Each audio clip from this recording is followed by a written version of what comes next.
ഇന്ന് നമ്മൾ പഠിക്കാൻ പോകുന്ന ടോപ്പിക്കാണ് ഇലാസ്റ്റിക് ലോഡ് ബാലൻസർ അല്ലെങ്കിൽ ELB. ഇതെന്താണ് ചെയ്യുന്നത് വെച്ചാൽ നമ്മൾ കഴിഞ്ഞ വീഡിയോയിൽ പഠിച്ചു EC2 ഇൻസ്റ്റൻസിനെ പറ്റി പഠിച്ചു. നമ്മൾ ഓട്ടോ സ്കെയിലിങ്ങിനെ പറ്റി പഠിച്ചു. ഓക്കെ, ദർ ആർ രണ്ട് ടൈപ്പ്സ് ഓട്ടോ സ്കെയിലിംഗ് ഉണ്ട്. ഒന്നെന്ന് പറഞ്ഞു കഴിഞ്ഞാൽ നമുക്ക് വെർട്ടിക്കലി സ്കെയിൽ ചെയ്യാം, അനദർ വാസ് ഹൊറിസോണ്ടലി സ്കെയിൽ ചെയ്യാം. ഓക്കെ, വെർട്ടിക്കലി സ്കെയിൽ അഗൈൻ ഒരു റീക്യാപ്പ് എന്ന രീതിയിൽ നമുക്കിപ്പോൾ ഒരു EC2 ഇൻസ്റ്റൻസ് ഉണ്ടെന്ന് വിചാരിക്കുക. അതിനകത്ത് മോർ CPU ആഡ് ചെയ്യുക, ആഡ് മോർ മെമ്മറി. ഇത് നമ്മുടെ വെർട്ടിക്കൽ സ്കെയിലിംഗ് ആണ്. പക്ഷെ നമ്മൾ ഒരു സ്കെയിലിംഗ് കൂടി പഠിച്ചിട്ടുണ്ട്, അതാണ് ഹൊറിസോണ്ടൽ സ്കെയിലിംഗ്. വേറെ നിങ്ങളുടെ ഒരു ആപ്പ് ഉണ്ടാവും, ആ ആപ്പിന് ഫ്രണ്ട് എൻഡും ബാക്ക് എൻഡും ഒക്കെ ആയിട്ടുള്ള ഡിഫറെൻറ്റ് കമ്പോണൻസ് ഉണ്ടാവും. ആ കമ്പോണൻസ് മൾട്ടിപ്പിൾ EC2 ഇൻസ്റ്റൻസുകൾ, ഇതൊക്കെ EC2 ഇൻസ്റ്റൻസ് ആണ്. മൾട്ടിപ്പിൾ EC2 ഇൻസ്റ്റൻസുകളിൽ ഈ ഫ്രണ്ട് എൻഡും ബാക്ക് എൻഡും ആപ്പിന് ആവശ്യമായ കമ്പോണൻസ് മൾട്ടിപ്പിൾ EC2 ഇൻസ്റ്റൻസിൽ ആഡ് ചെയ്തുകൊണ്ടിരിക്കുക. As and when required U can actually add more EC2 instance. ഇതാണ് ഹൊറിസോണ്ടൽ സ്കെയിലിംഗ്. ഓക്കെ, അപ്പോൾ ഈ ഹൊറിസോണ്ടൽ സ്കെയിലിംഗ് ഇന്ന് അവൈലബിൾ ആയിരിക്കുന്ന സമയത്ത് നമ്മൾ സ്കെയിലിങ്ങിൻ്റെ പ്രശ്നം നമ്മൾ സോൾവ് ചെയ്തു. ഇനി there is a different problem that has arised with horizontal scaling. അപ്പോൾ let's take this example. Let's say നമുക്ക് ഇങ്ങനെ ഒരു ആപ്പ് ഉണ്ട്. ഓക്കെ, ഈ ഒരു ആപ്പ് ഉണ്ട്. ഈ ആപ്പിനെ സേവ് ചെയ്യാൻ വേണ്ടിയിട്ട് കുറേ EC2 ഇൻസ്റ്റൻസുകളുണ്ട്. ഓക്കെ, ഈ ആപ്പ് EC2 ഇൻസ്റ്റൻസ് തന്നെയാണ് ഇൻസ്റ്റാൾ ചെയ്തിരിക്കുന്നത്, പക്ഷേ മൾട്ടിപ്പിൾ EC2 ഇൻസ്റ്റൻസുകളാണ് ഈ ആപ്പിനെ സെർവ് ചെയ്യുന്നത്. ചിലത് ഫ്രണ്ട് എൻഡ് ആയിരിക്കും, ചിലത് ബാക്ക് എൻഡ് ആയിരിക്കും, ചിലതിൽ ഫ്രണ്ട് എൻഡ് ബാക്ക് എൻഡ് ഉണ്ടാവും, depending on the architecture. Okay, അങ്ങനെ നമുക്ക് പല EC2 ഇൻസ്റ്റൻസുകളുണ്ട്. ഇനി ഒരു ലെറ്റ്സ് സേ നമുക്കൊരു 1000 യൂസേഴ്സ് സൈമൾട്ടേനിയസ്ലി ആപ്പിനെ ആക്സസ് ചെയ്യാൻ വിചാരിച്ചു. അപ്പോൾ ഈ ആപ്പിൽ സിൻസ് EC2 ഇൻസ്റ്റൻസിൽ എല്ലാ EC2 ഇൻസ്റ്റൻസുകളും ഈ ആപ്പിനെ സെർവ് ചെയ്യുന്നത് കൊണ്ട് it can go to any EC2 instance, right? അപ്പോൾ ഇവിടെ ഇപ്പോൾ പ്രശ്നം എന്താണെന്ന് വെച്ച് കഴിഞ്ഞാൽ ഇപ്പോൾ ഈ 1000 ആപ്പിനെയും വേണമെങ്കിൽ ഈ ഫസ്റ്റ് EC2 ഇൻസ്റ്റൻസിലേക്ക് തന്നെ ഈ എല്ലാ റിക്വസ്റ്റുകളും ഈ EC2 ഇൻസ്റ്റൻസിൽ തന്നെ നമുക്ക് ഡയറക്റ്റ് ചെയ്യാൻ പറ്റും. There is a possibility that happens. അപ്പോൾ സംഭവിക്കുന്നതെന്ന് വെച്ച് കഴിഞ്ഞാൽ ബാക്കിയുള്ള എല്ലാ EC2 ഇൻസ്റ്റൻസുകളും is not really optimized, is not really used. Okay, അങ്ങനെ എഫിഷ്യൻ്റായിട്ട് യൂസ് ചെയ്യാൻ വേണ്ടിയിട്ടാണ് നമ്മൾ ഈ ഒരു ELB എന്ന് പറയുന്ന കൺസെപ്റ്റ് കൊണ്ടുവരുന്നത്. അതായത് ഈ ആപ്പിലേക്ക് വരുന്നതിന് മുമ്പ് ഇവിടെ ഒരു ഇലാസ്റ്റിക് ലോഡ് ബാലൻസ്, അതിൻ്റെ ഒരു എന്താ പറയുക, അതിൻ്റെ ഒരു ഐക്കൺ ഇങ്ങനെയാണ്, ഇലാസ്റ്റിക് ലോഡ് ബാലൻസ് ELB എന്ന് പറയും. ഈ ELB എന്ന് പറയുന്ന സാധനത്തിലേക്കാണ് ആദ്യം റിക്വസ്റ്റ് വരിക. അപ്പോൾ ഈ ELBക്ക് എന്തറിയാമെന്ന് വെച്ച് കഴിഞ്ഞാൽ ഈ ഓരോ EC2 ഇൻസ്റ്റൻസിലും എത്ര റിസോഴ്സുകൾ ഇപ്പോൾ യൂസ് ചെയ്തിട്ടുണ്ട്, എത്ര കണക്ഷൻസ് ഉണ്ട് എന്നുള്ള ഡീറ്റെയിൽസ് ഈ EC2 ഇൻസ്റ്റൻസുകൾ ഈ ELBക്ക് പറഞ്ഞു കൊടുക്കും. ഓക്കെ, അപ്പോൾ ഈ ELBക്ക് ആസ് ഓഫ് നൗ എത്ര ഈ ഓരോ EC2 ഇൻസ്റ്റൻസിൻ്റെ റിസോഴ്സസ് എത്ര യൂട്ടിലൈസ്ഡ് ആയിക്കൊണ്ടിരിക്കുകയാണ്, എത്ര സ്പീഡ് ഉണ്ട് ഈ ഓരോ EC2 ഇൻസ്റ്റൻസിൽ നിന്നുള്ള പല ഇൻഫർമേഷനും ഈ ELBക്ക് ഉണ്ടാവും. അപ്പോൾ എന്ത് ചെയ്യുന്നത് വെച്ച് കഴിഞ്ഞാൽ ഈ ELB depending on the information that ELB has from all these EC2 instance, it redirects the traffic to the right EC2 instance. അപ്പോൾ ഇങ്ങനെ ട്രാഫിക്കിനെ ലോഡ് ബാലൻസ് ചെയ്യുന്ന കൺസെപ്റ്റിനെയാണ് നമ്മൾ ELB എന്ന് പറയുന്നത്. ഇതിൻ്റെ ഒരു ബെനിഫിറ്റ് എന്താണെന്ന് വെച്ച് കഴിഞ്ഞാൽ ആദ്യം പറഞ്ഞതുപോലെ ഒരു 2-3 ബെനിഫിറ്റുകളുണ്ട്. ഫസ്റ്റ് ബെനിഫിറ്റ് എന്താണെന്ന് പറഞ്ഞു കഴിഞ്ഞാൽ ELB ബെനിഫിറ്റ്സ് ഓഫ് ELB നമ്മളിപ്പോൾ കണ്ടതുപോലെ ട്രാഫിക് ലോഡ് ബാലൻസ് അല്ലേ.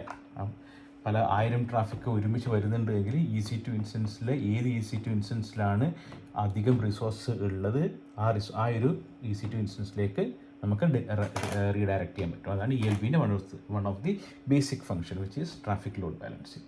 The second benefit of this one is simplified management അല്ലെങ്കിൽ auto scaling. Second is auto scaling. അത് ഓട്ടോ സ്കെയിലിംഗ് എന്ന് പറഞ്ഞു കഴിഞ്ഞാൽ ഇത് EC2 ഇൻസ്റ്റൻസുകൾ സ്കെയിൽ ചെയ്യുന്നതനുസരിച്ചിട്ട് നമുക്ക് ELBനെയും സ്കെയിൽ ചെയ്യിപ്പിക്കാൻ പറ്റും. അപ്പോൾ ELBയും EC2 പോലെ തന്നെ ഓട്ടോമാറ്റിക്കലി സ്കെയിലിംഗ് അഡ്ജസ്റ്റ് ചെയ്യുന്ന സാധനമാണ്. മൂന്നാമത്തെ ബെനിഫിറ്റ് എന്ന് പറഞ്ഞാൽ സിംപ്ലിഫൈഡ് മാനേജ്മെൻറ്റ്.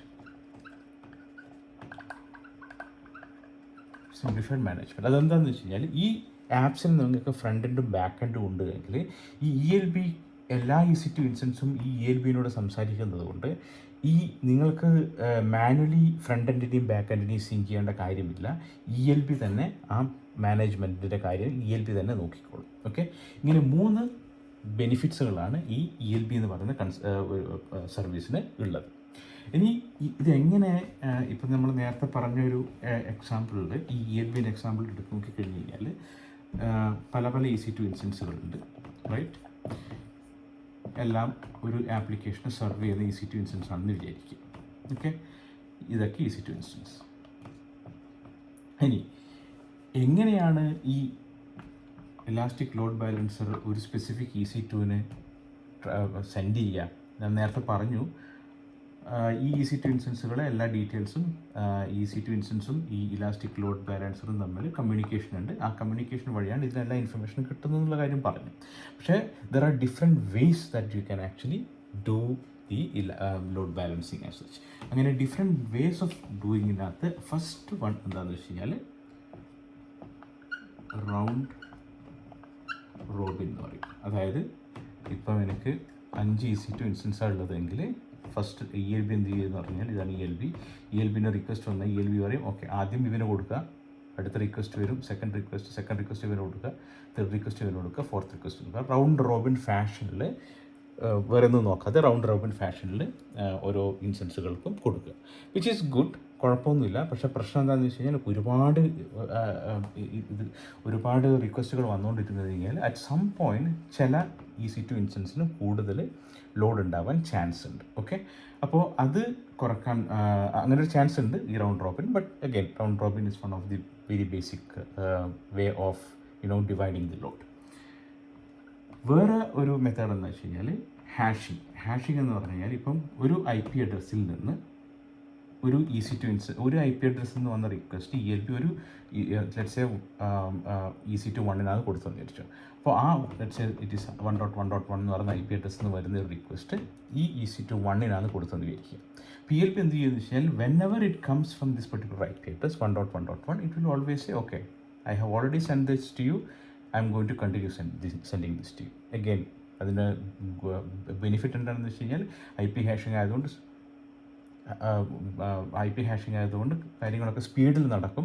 പക്ഷേ പ്രോബ്ലം എന്താണെന്ന് വെച്ചാൽ 1.1.1 മാക്സിമം ട്രാഫിക് വരുന്നത്, കൂടുതൽ ട്രാഫിക് 1.1 വരുന്നെങ്കിൽ നമ്മുടെ ഈ ഒരു one of the EC2 instance overloaded ആവാൻ ചാൻസ് ഉണ്ട്.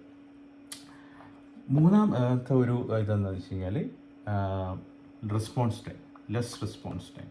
അതായത് ഏത് EC2 ഇൻസ്റ്റൻസിനാണ് പെട്ടെന്ന് റെസ്പോണ്ട് ചെയ്യാൻ പറ്റുന്നത്, ലേറ്റൻസി കുറവുള്ളത്, ആ ഒരു EC2 ഇൻസ്റ്റൻസിലേക്ക് ട്രാഫിക് കൊടുത്തുവിടുക അല്ലെങ്കിൽ റിക്വസ്റ്റ് കടത്തിവിടുക എന്നുള്ളതാണ് ഈ ലീസ്റ്റ് റെസ്പോൺസ് ടൈം എന്ന് പറയുന്നതിൻ്റെ ഒരു മെത്തേഡ്.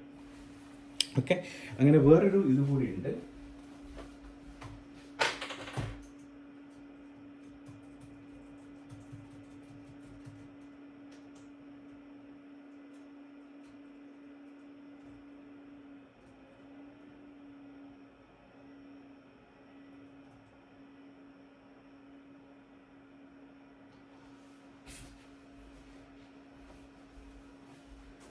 വേറൊരു ഇത് കൂടിയുള്ള എന്താണെന്ന് വെച്ച് കഴിഞ്ഞാൽ ലീസ്റ്റ് കണക്ഷൻസ്. ഓക്കെ, അതിൻ്റെ പേര് ഞാൻ മറന്നു. ലീസ്റ്റ് കണക്ഷൻ എന്ന് പറഞ്ഞു കഴിഞ്ഞാൽ ഏത് EC2 സെർവറിനാണ് ലെസ് നമ്പർ ഓഫ് കണക്ഷൻസ് ഉള്ളത്. ലെറ്റ്സ് സേ ഇതിന് ഒരു 10 കണക്ഷൻസ് ഉണ്ട്, ഇവിടെ ഒരു 20 കണക്ഷൻസ് ഉണ്ട്, ഇവിടെ ഒരു 5 കണക്ഷൻസേ ഉള്ളൂ, ഇവിടെ ഒരു ലെറ്റ്സ് 30 കണക്ഷൻസ് ഉണ്ട് വിചാരിച്ചു. ഓക്കെ, ഇങ്ങനെയാണ് നമ്പർ ഓഫ് കണക്ഷൻസ് എങ്കിൽ ഓക്കെ, ഏറ്റവും കുറവ് കണക്ഷൻസ് എവിടെയാണുള്ളത് അവിടത്തേക്ക് അയച്ചു കൊടുക്കും. അതാണ് വേറൊരു മെത്തേഡ് എന്ന് പറയുന്നത്. തെറ്റിപ്പോയി.